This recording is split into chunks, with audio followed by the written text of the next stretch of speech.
খুলনা প্রকৌশল ও প্রযুক্তি বিশ্ববিদ্যালয় কুয়েটে শিক্ষার্থীদের উপর হামলার ঘটনায় ব্যর্থতার দায় স্বীকার এবং নিঃশর্ত ক্ষমা চেয়ে উপাচার্য, উপাচার্য ও ছাত্র বিষয়ক পরিচালকের পদত্যাগ সহ ৫ দফা দাবিতে বিক্ষোভ করেছে শিক্ষার্থীরা।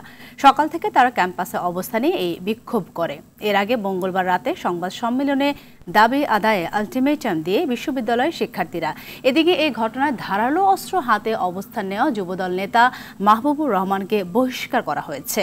এছাড়া জুলাই অভ্যুত্থানের স্মৃতি নিয়ে আজ সারা দেশে ভিডিও চিত্র প্রদর্শনী করবে বৈষম্য বিরোধী ছাত্র আন্দোলন। একই সঙ্গে খুলনা প্রকৌশল ও প্রযুক্তি বিশ্ববিদ্যালয়ে শিক্ষার্থীদের উপর হামলার ভিডিও চিত্র প্রদর্শন করা হবে।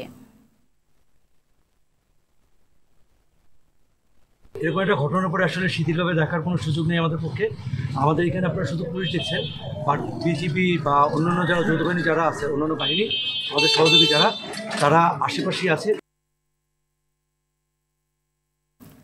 দর্শক, এ বিষয়ে সর্বশেষ পরিস্থিতি জানাতে খুলনা প্রকৌশল ও প্রযুক্তি বিশ্ববিদ্যালয় থেকে সরাসরি যুক্ত হচ্ছেন সহকর্মী SM মনিরুজ্জামান।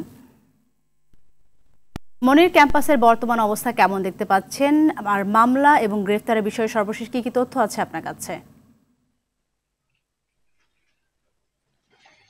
হ্যাঁ সাথী, যেমনটা বলছিলেন, খুলনা বিজ্ঞান ও প্রযুক্তি বিশ্ববিদ্যালয়ের গতকালকের যে ঘটনা ঘটেছিল তারই ধারাবাহিকতা আজ কিন্তু ক্যাম্পাস অনেকটা উত্তপ্ত রয়েছে।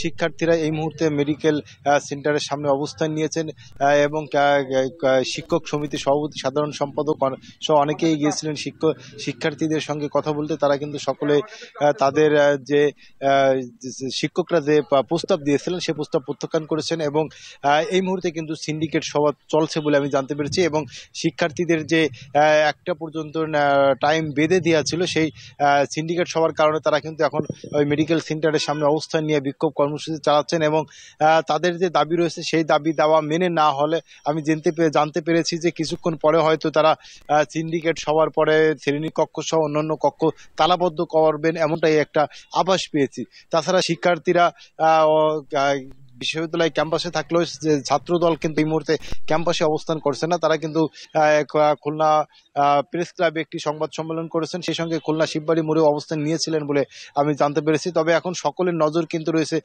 সিন্ডিকেট সভার দিকে। সিন্ডিকেট সভায় যদি ভিসি পদত্যাগ না করেন তাহলে কিন্তু শিক্ষার্থীরা কঠোর কর্মসূচি দিবেন, এমনটাই কিন্তু কিছুক্ষণ আগে শিক্ষার্থীরা জানিয়েছিলেন। শিক্ষার্থীরা জানিয়েছেন তাদের দাবি পূরণ না হওয়া পর্যন্ত সকল ক্লাস পরীক্ষা সহ সকল প্রকার একাডেমিক কার্যক্রম স্থগিত বন্ধ রাখবেন তারা। সাথী, এই ছিল খুলনা বিজ্ঞান ও প্রযুক্তি বিশ্ববিদ্যালয় থেকে ছাত্রদের আন্দোলনের সর্বশেষ খবর। সাথী, অসংখ্য ধন্যবাদ আপনাকে।